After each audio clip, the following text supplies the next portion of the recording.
Hello everyone and welcome to my first installment of Let's Read Lovecraft from this phone.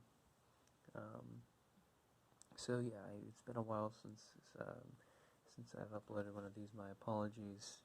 The series hasn't been canceled or anything like that. We've got plenty more to go. Anyway, so without further ado, tonight's story is The Doom That Came to Sarnath. By H.P. Lovecraft, which, if you're new to this whole thing, H.P. Lovecraft is a very interesting author, to say the least. This stuff borders on scary, sometimes it is. Just from taking a glance at it, this seems to be one of the, less scary ones, so to speak. They're mainly just thought-provoking stories, but without further ado, The Doom That Came to Sarnath by H.P. Lovecraft. There is in the land of Manar a vast still lake that is fed by no stream, and out of which no stream flows. 10,000 years ago there stood by its shore the mighty city of Sarnath, but Sarnath stands there no more. It is told that in the immemorial years when the world was young, before even the men of Sarnath came to the land of Manar, another city stood beside the lake, the grey stone city of Ib, which was old as the lake itself, and peopled with beings not pleasing to behold. Very odd and ugly were these beings, as indeed are most beings of a world yet inchoate and rudely fashioned. It is written on the brick cylinders of Cardathrion that the beings of Ib were in hue as green as the lake and the mists that rise above it, that they had bulging eyes, pouting flabby lips, and curious ears, and were without voice. It is also written that they descended one night from the moon in a mist, they and the vast still lake and grey stone city Ib. However this may be, it is certain that they worshipped a sea-green stone idol chiseled in the likeness of Bokrug, the great water lizard, before which they danced horribly when the moon was gibbous, and it is written in the papyrus of Larnac that they one day discovered fire, and thereafter kindled flames on many ceremonial occasions. But not much is written of these beings, because they lived in very ancient times, and man is young and knows little of the very ancient living things. After many aeons, men came to the land of Manar, dark shepherd folk with their fleecy flocks, who built Thra, Larnac, and Cardathron on the winding river Ai. And certain tribes, more hardily than the rest, pushed on to the border of the lake and built Sarnath at a spot where precious metals were found in the earth. Not far from the grey city of Ib did the wandering tribes lay the first stones of Sarnath, and at the beings of Ib they marveled greatly. But with their marveling was mixed hate, for they thought it not meet that beings of such aspect should walk about the world of men at dusk. Nor did they like the strange sculptures upon the grey monoliths of Ib, for those sculptures were terrible with great antiquity. Why the beings and the sculptures lingered so late in the world, even until the coming of men, none can tell, unless it was because the land of Manar is very still and remote from most other lands, both of waking and of dream.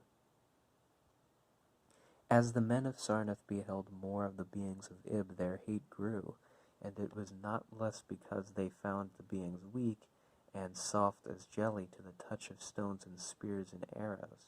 So one day the young warriors, the slingers and the spearmen and the bowmen, marched against Ib and slew all the inhabitants thereof, pushing the queer bodies into the lake with long spears, because they did not wish to touch them.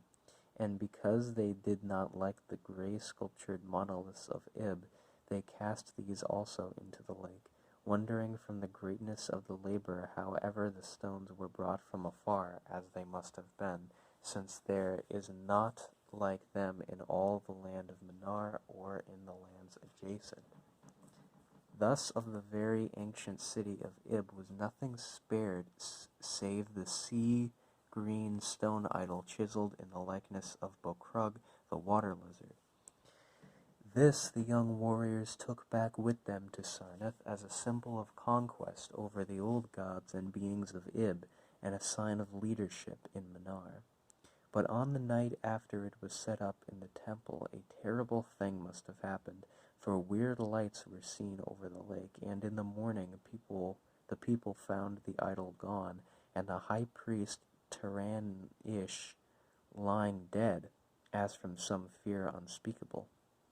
And before he died, Taran-ish had scrawled upon the altar of chrysolite, with coarse shaky strokes, the sign of doom. After Taran-ish there were many high priests in Sarnath, but never was the sea-green stone idol found, and many centuries came and went, wherein Sarnath prospered exceedingly, so that only priests and old women remembered what Taran-ish had scrawled upon the altar of chrysolite. Betwixt Sarnath and the city of Larnac arose a caravan route, and the precious metals from the earth were exchanged for other metals and rare cloths and jewels and books and tools for artificers and all things of luxury that are known to the people who dwell along the winding river Ai and beyond. So Sarnath waxed mighty and learned and beautiful, and sent forth conquering armies to subdue the neighboring cities, and in time there sate upon a throne in Sarnath the kings of all the land of Manar and of many lands adjacent. The wonder of the world and the pride of all mankind was Sarnath the Magnificent. Of polished, desert-quarried marble were its walls, in a height 300 cubits and in breadth 75, so that chariots might pass each other as men drove them along the top. For full 500 stadia did they run, being open only on the side toward the lake, where a green stone sea wall kept back the waves that rose oddly once a year at the festival of the destroying of Ib. In Sarnath were 50 streets from the lake to the gates of the caravans, and 50 more intersecting them. With onyx they were paved, save those whereon the horses and camels and elephants trod, which were paved with granite. And the gates of Sarnath were as many as the landward ends of the street, each of bronze, and flanked by the figures of lions and elephants carven from some stone no longer known among men. The houses of Sarnath were of glazed brick and chalacerandi, each having its walled garden and crystal lakelet. With strange art were they built, for no other city had houses like them, and travelers from Thra and Larnac and Cadatharon marveled at the shining domes wherewith they were surmounted. But more marvelous still were the places and the temples and the gardens made by Zokhar the olden king. There were many palaces, at least of which were mightier than any in Thra or Larnac or Cadatharon. So high were they that one within might sometimes fancy himself beneath only the sky, yet when lighted with torches dipped in the oil of Dother, their walls showed vast paintings of kings and armies, of a splendor at once inspiring and stupefying to the beholder. Many were the pillars of the palaces, olive-tinted marble, and carven into designs of surpassing beauty. And in most of the palaces the floors were mosaics of beryl and lapis lazuli, and sardonyx and carbuncle, and other choice materials, so disposed that the beholder might fancy himself walking over beds of the rarest flowers. And there were likewise fountains, which cast scented waters about in pleasing jets arranged with cunning art. Outshining all others was the palace of the kings of Manar and of the lands adjacent. On a pair of golden crouching lions rested the throne, many steps above the gleaming floor, and it was wrought of one piece of ivory, though no man lives who knows whence so vast a peace could have come. In that palace there were also many galleries, and many amphitheaters where lions and men and elephants battled at the pleasure of the kings. Sometimes the amphitheaters were flooded with water conveyed from the lake in mighty aqueducts, and then were enacted stirring flights, fights or combats betwixt swimmers and deadly marine things. Lofty and amazing were the 17 tower-like temples of Sarnath, fashioned of a bright multicolored stone not known elsewhere.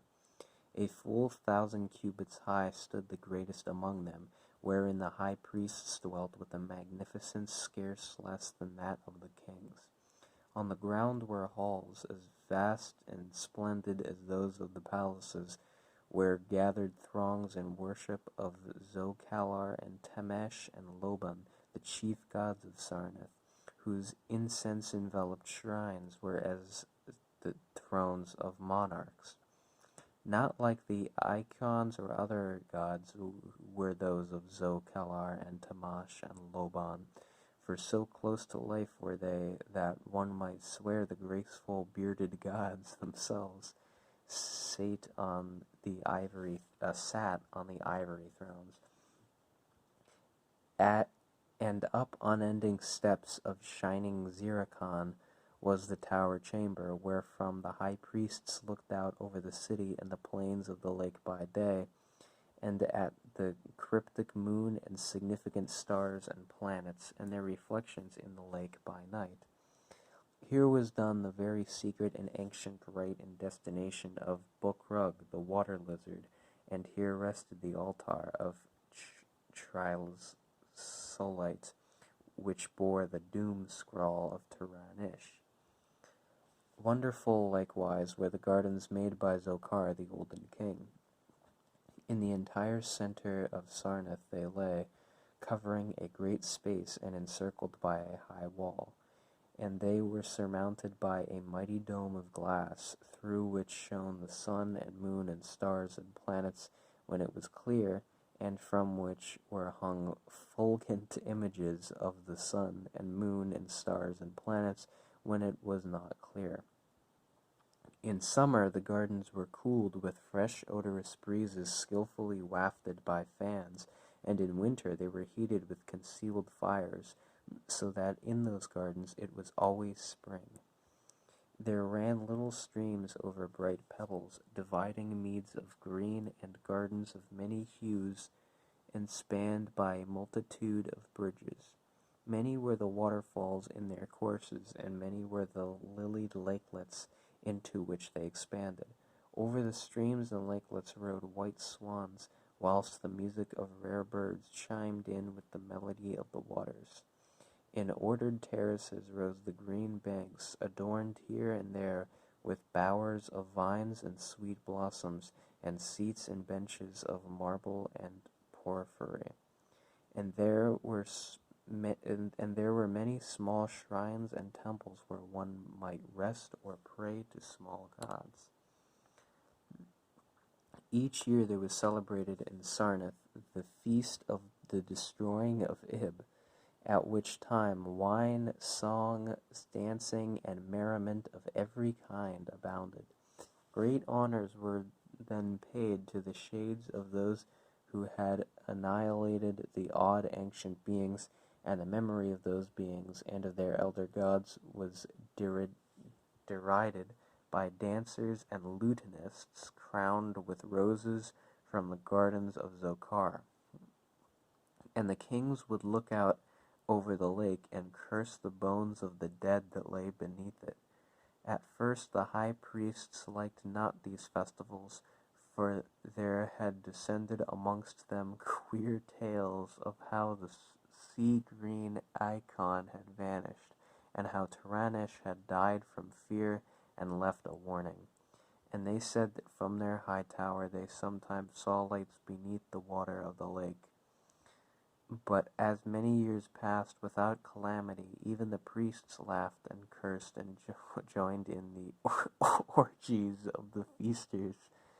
Indeed, had they not themselves in their high tower often performed the very ancient and secret rite in destination of Bokrund the water lizard, and 1,000 years of riches and delight passed over Sarnath, the wonder of the world and pride of all mankind? Gorgeous beyond thought was the feast of the 1,000th year of the destroying of Ib. For a decade had it been talked of in the land of Mnar, and as it drew nigh there came to Sarnath on horses and camels and elephants men from Thra, Larnak, and Kadatheron, and all of the cities of Mnar and the lands beyond. Before the marble walls on an appointed night were pitched the pavilions of princes and the tents of travelers, and all the shore resounded with the song of happy revelers. Within his banquet hall reclined Nargis Hay, the king, drunken with ancient wine from the vaults of conquered Panath, and surrounded by feasting nobles and hurrying slaves.